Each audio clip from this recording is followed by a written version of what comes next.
আসসালামু আলাইকুম ভিউয়ার্স। আশা করি সবাই ভালো আছেন। কিছুদিন আগে কিছু ডিম নিয়ে এসেছিল। সবসময় আমি ডিম ফ্রিজে রাখার আগে কিন্তু ভালোভাবে ওয়াশ করে নিই। ডিমটাতে কিন্তু অনেক ময়লা থাকে। আ দেখতেই পাচ্ছেন ডিমটাতে আমি সিঙ্কের মাঝে ভিজিয়ে রেখেছিলাম একটু হুইল পাওয়ার দিয়ে। এটা কিন্তু হুইল পাওয়ার ছিল। তো কিছু সময় ভেজানোর পর কিন্তু সেই আলগাম যে ময়লাটা থাকে সেটা উঠে যায়। তো সেই ময়লাটাতে ক্লিন করে নিব। একটু ভালোভাবে কিছু সময় ৫-১০ মিনিট রাখলেই হয়। বেশি সময় আবার রাখা যায় না।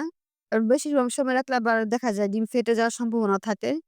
তো এভাবে আমি সবসময় ডিমগুলোকে ক্লিন করে ফ্রিজে রাখি। এই সিঙ্কে কিন্তু এভাবে কিন্তু শাকসবজিও ধোয়া যায়। তো সিঙ্কে যে হোলটা থাকে সেটাতে কিন্তু মুখের উপরে একটা কালো একটা রাবার থাকে।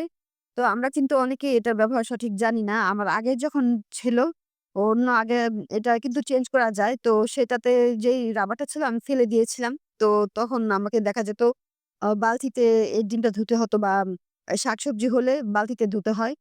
তো সেজন্য এবার যখন এই নিচের এই হোলটা নষ্ট হওয়ার পর আমি চেঞ্জ করেছি। তো এটার উপরে যে রাবারটা ছিল, দেখলাম যে এটা একদম এটার উপরে পানি দিলেই পানি পড়ে যায় না। তো সেজন্য আমি এই রাবারটা আমি সংরক্ষণ করে রেখেছি। এই রাবারটা থাকার একটা সুবিধা হলো আপনি এভাবে সিঙ্কে কিন্তু শাকসবজি ধুতে পারবেন এবং মাছ-মাংসও ধুতে পারেন। আ অন্য কোনো পাতিল এক্সট্রা নষ্ট করার কোনো প্রয়োজন পড়ে না।